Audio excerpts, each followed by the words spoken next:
Nous sommes maintenant à Paris, dans la célèbre maison d'édition Gallimard, avec l'une des auteurs les plus aimées, les plus lues de France. Bonjour Delphine de Vigan. Bonjour. C'est une grande chance de vous recevoir dans Culture et que vous nous receviez chez Gallimard. Merci. Je précise aussi que vous êtes traduite dans le monde entier et que vous avez entre autres talent, celui de rendre les faits les plus horribles en moments curieusement doux et apaisants, c'est paradoxal, mais c'est vous. Alors, vous publiez donc Les enfants sont rois, une histoire qui démarre atrocement avec un exergue de Stephen King. Nous avons eu l'occasion de changer le monde, nous avons préféré le téléachat. Les enfants sont rois, ce qui les emprisonne, ce sont les réseaux sociaux. Est-ce que c'est ça, Delphine de Vigan, leur nouveau royaume, les nouveaux royaumes de contes de fées? Oui, on peut tout à fait le dire comme ça. En tout cas, ce qui est sûr, c'est que les enfants sont rois, c'est une phrase que répète la mère de ses enfants influenceurs. Avec cette idée, elle est persuadée qu'elle fabrique le bonheur de ses enfants, mais on peut se demander de quel royaume ils seront les rois. En temps normal, on dit enfants rois parce que ça fait écho aux enfants mal élevés ou trop gâtés, ça dépend des familles. En tout cas, les enfants qu'on aime quand même, hein, et dont on veut le bien. Or là, on a le sentiment que c'est pas du tout le cas.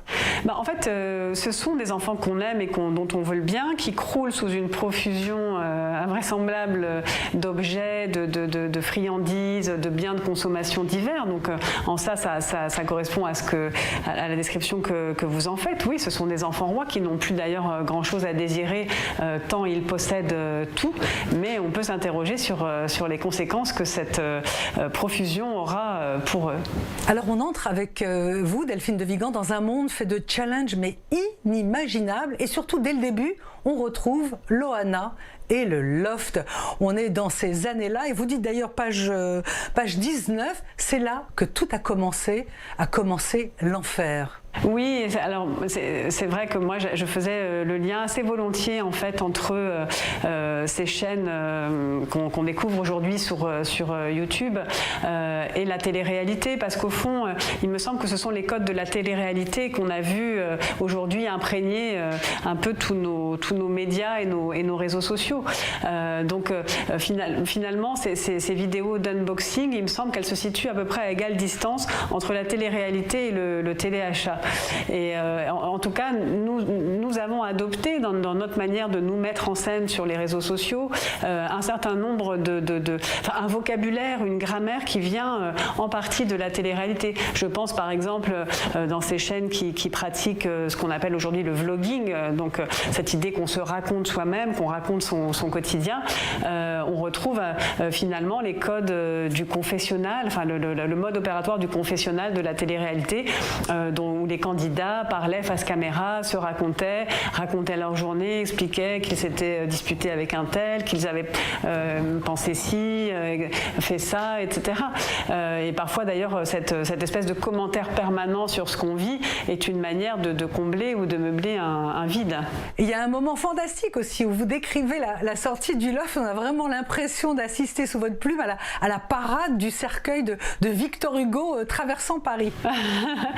En fait, ces images, moi, elles m'avaient beaucoup frappée à l'époque, en 2001, quand le loft a fait son apparition à la télévision française. C'était comme un coup de tonnerre. Je pense que beaucoup de gens ont senti qu'il s'agissait d'un tournant très important dans le paysage télévisuel, parce que pour la première fois, des inconnus, des anonymes, des gens comme vous et moi, qui n'avaient pas de compétences artistiques particulières, qui n'avaient pas joué dans un film, qui ne jouaient pas d'un instrument, qui tout d'un coup se trouvaient accéder à une notoriété phénoménale. En l'espace de quelques semaines, ils étaient devenus célèbres.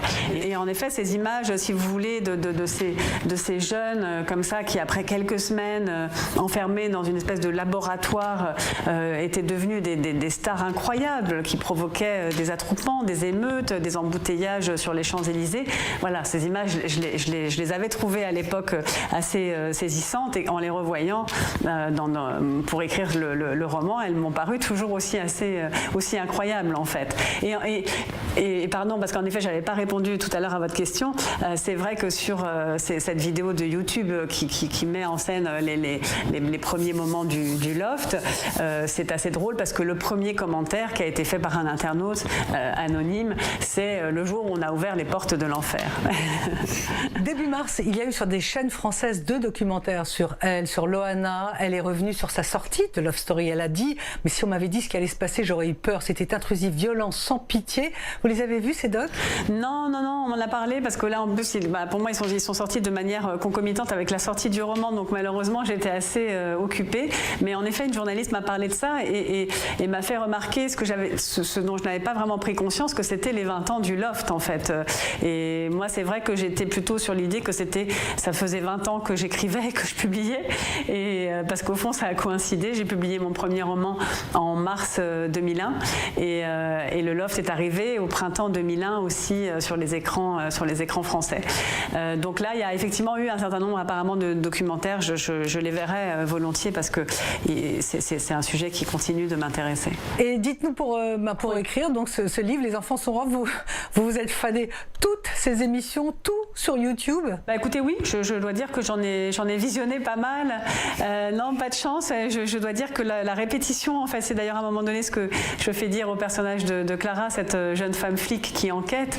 C'est à un moment quelque chose, il y a une espèce de mélancolie qui naît, ou d'écœurement qui naît de la répétition, en fait, de ces formats qui, comme ça, pris isolément ou regardés d'un peu loin, peuvent paraître assez inoffensifs. Mais oui, bien sûr, j'ai regardé beaucoup de chaînes européennes, américaines, françaises, pour comprendre, en fait, un petit peu ce qui était à l'œuvre dans ces vidéos, pour essayer de comprendre comment elles apparaissaient, c'est-à-dire comment ces familles, à un moment donné, décidaient de créer une chaîne sur YouTube et comment cette chaîne rencontrait éventuellement un succès, comment elles s'inspiraient d'ailleurs les unes des autres, quelles étaient les valeurs véhiculées par ces chaînes. Donc voilà, il y a tout un aspect documentaire, en fait, dans le roman qui me semblait nécessaire, parce qu'au fond, c'est cette réalité qui m'avait heurtée, que j'avais envie d'écrire. Et en même temps, comme souvent, et ça a été le cas pour beaucoup de mes romans, il y a à la fois une phase de documentation, d'immersion, et puis ensuite, il y a un moment où il faut s'éloigner de tout ça pour inventer sa propre histoire. Et là, en l'occurrence, il s'agissait d'inventer une famille, inventer des enfants, inventer à la fois une trajectoire intime pour Mélanie, cette maman, mais aussi la situer, l'ancrer vraiment dans son époque, comprendre voilà ce qui était à l'œuvre pour elle dans cette mise en scène. Et là, après, c'est vraiment entrer de plein pied dans la fiction, avec tout pouvoir sur les personnages, ce qui est toujours assez palpitant. On a été frappé, étonné par la dinguerie, parfois la drôlerie et souvent la cruauté de certains challenges. Est-ce que vous pouvez nous les expliquer, le cheese, l'achat à la lettre, tout ça? Oui, c'est vrai que, écoutez, moi-même, je dois dire qu'en découvrant ces différents contenus, j'ai été assez sidérée. J'étais parfois partagée entre le rire, pas si souvent, parce qu'au fond, il y a quelque chose quand même d'assez inquiétant dans tout ça. Oui, le Cheese Challenge, alors c'est un challenge international qui existe dans le monde entier, qui a été lancé sur Facebook, où il s'agit donc de lancer au visage de son enfant, de son bébé en général, parce que c'est plutôt des très jeunes enfants, une tranche de fromage fondu et d'observer sa réaction. Réaction qui va être tantôt évidemment effarée, terrifiée, tantôt perplexe, enfin voilà, qui peut donner lieu à des réactions parfois comiques, parfois pas du tout comiques. Et donc ces vidéos se partagent sur Facebook. C'est un exemple parmi d'autres, parce qu'au fond, la réalité que je décris, ce sont ces vidéos, donc ces enfants influenceurs sur lesquels le gouvernement actuel a tenté de légiférer. Et là, ce sont des vidéos d'unboxing essentiellement. En tout cas, c'est comme ça que ça a commencé. Donc, il s'agit de déballer face à la caméra des jouets, des cadeaux, des produits divers et variés, des friandises, de déguster, de consommer, de comparer éventuellement.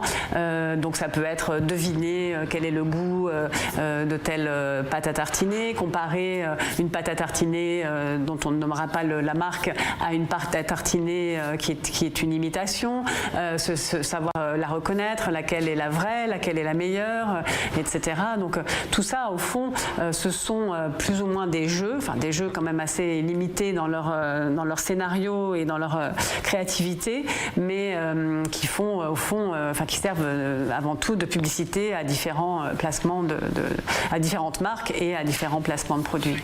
Mais si on regarde bien les vidéos gags sur les chaînes grand public, notamment en France, elles procèdent de la même violence, non? Oui, bien sûr, oui, c'est vrai. C'est vrai, mais sauf qu'en fait, le vidéo gag n'est pas monétisé.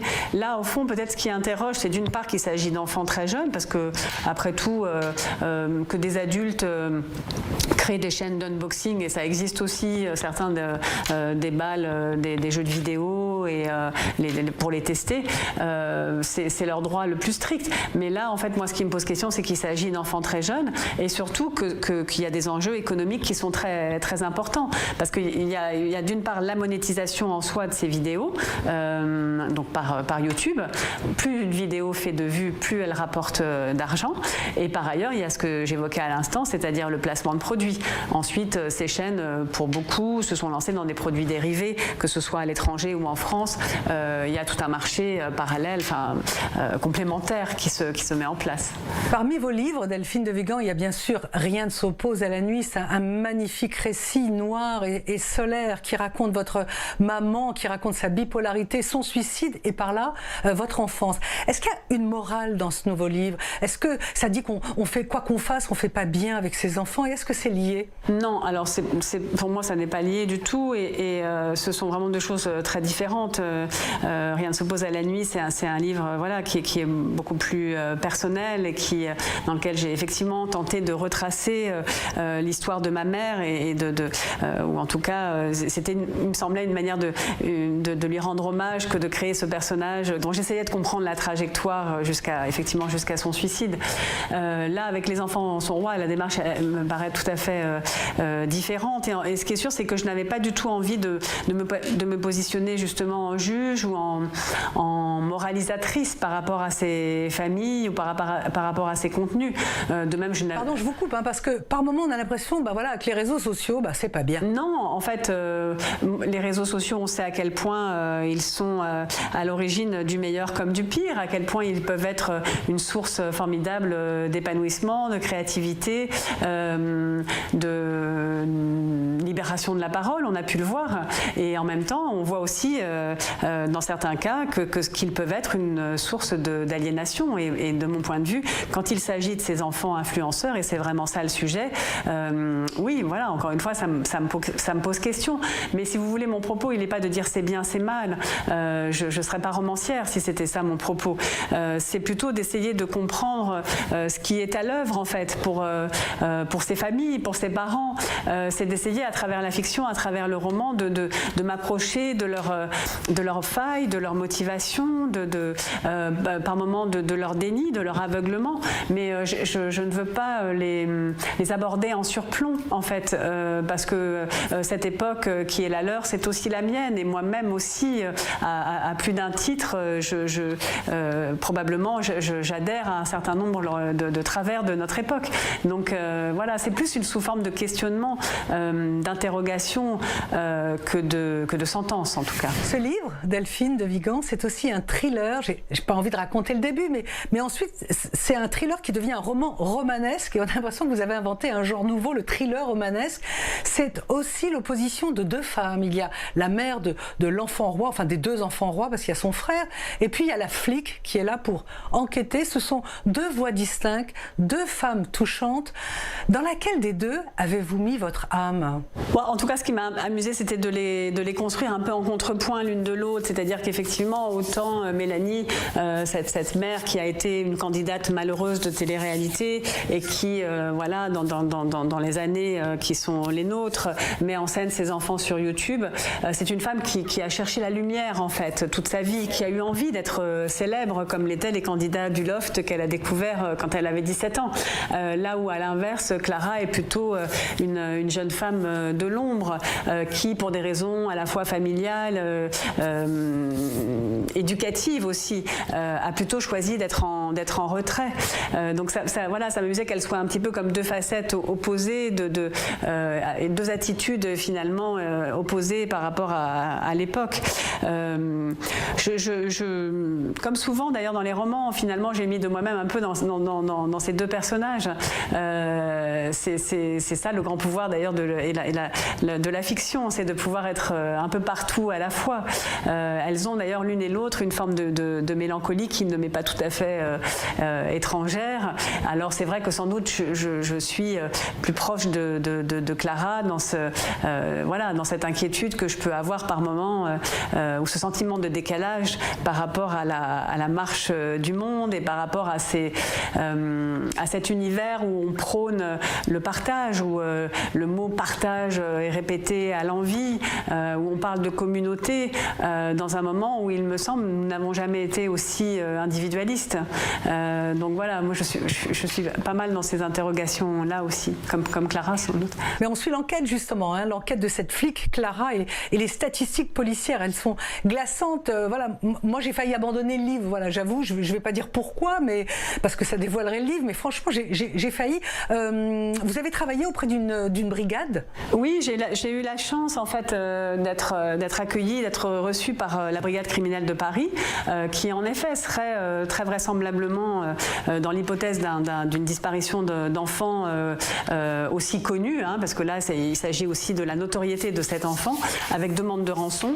On pourrait imaginer que ce serait la brigade criminelle qui serait saisie pour résoudre cette enquête. Et donc j'ai eu la chance de pouvoir rencontrer le patron de la brigade criminelle, un procédurier formidable, un jeune procédurier qui m'a expliqué justement les tenants et aboutissants de son métier, un chef de groupe, une enquêtrice aussi, et ça m'a aidé à construire ce personnage de Clara qui lui aussi est un personnage purement fictif, mais en tout cas à comprendre quels seraient les enjeux de ce type d'enquête pour la brigade criminelle qui travaille la plupart du temps sur des homicides.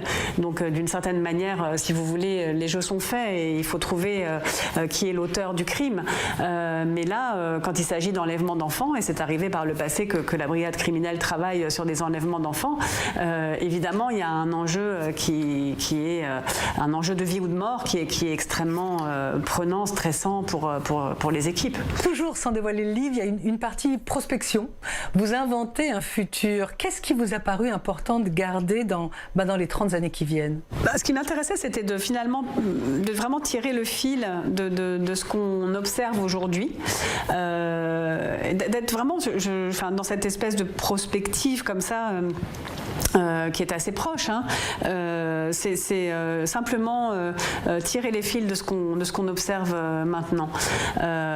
Et donc d'abord, j'avais envie de savoir ce que pouvaient devenir ces enfants, de l'imaginer, et d'une manière générale, ce qui pouvait avoir lieu après la surexposition, dans certains cas, des enfants sur les réseaux sociaux. Et ça, c'est une tendance quand même qu'on voit un peu apparaître, cette idée que tout ça ne se fera pas sans... qu'il y aura un prix à payer pour tout ça. Donc moi, j'avais envie de l'imaginer, de le projeter comme ça sur cette espèce d'écran blanc des 10 ans à venir. Et puis, par ailleurs, évidemment, c'est tout ce monde dans lequel, en ce moment, peut-être, qui nous interroge peut-être plus encore en ce moment, où nous pouvons un peu vivre à domicile, en fait, où tout peut être livré à domicile. Et un monde où on pourrait vivre sans sortir de chez soi, où on pourrait vivre par procuration la vie des autres, parce qu'il nous est assez facile de la suivre sur tel ou tel réseau social ou sur tel ou tel média. Voilà. Après votre dernier livre, Les Gratitudes, qui a été un succès phénoménal et aussi un mantra pour beaucoup de lecteurs et de lectrices, oui, voilà, on doit dire merci aux autres. Eh bien, ce livre parle cette fois du contentement, du plaisir. Qu'est-ce que ça signifie pour vous aujourd'hui, le plaisir, où tout est acquis, où tout est à portée de main et de clic? Bah là, en tout cas, c'est vrai que pour ces enfants, ça pose une vraie question. On sait bien que dans son développement, que dans leur développement, les enfants ont besoin de frustration, ont besoin d'attendre pour désirer les choses, ont besoin de s'ennuyer, ont besoin. Et là, en tout cas, ce que ces vidéos mettent en scène, c'est une telle profusion d'objets, une telle profusion matérielle, où en plus l'idée qui est derrière, c'est que c'est posséder qui rend heureux. Voilà, on peut se demander comment ces enfants vont se développer.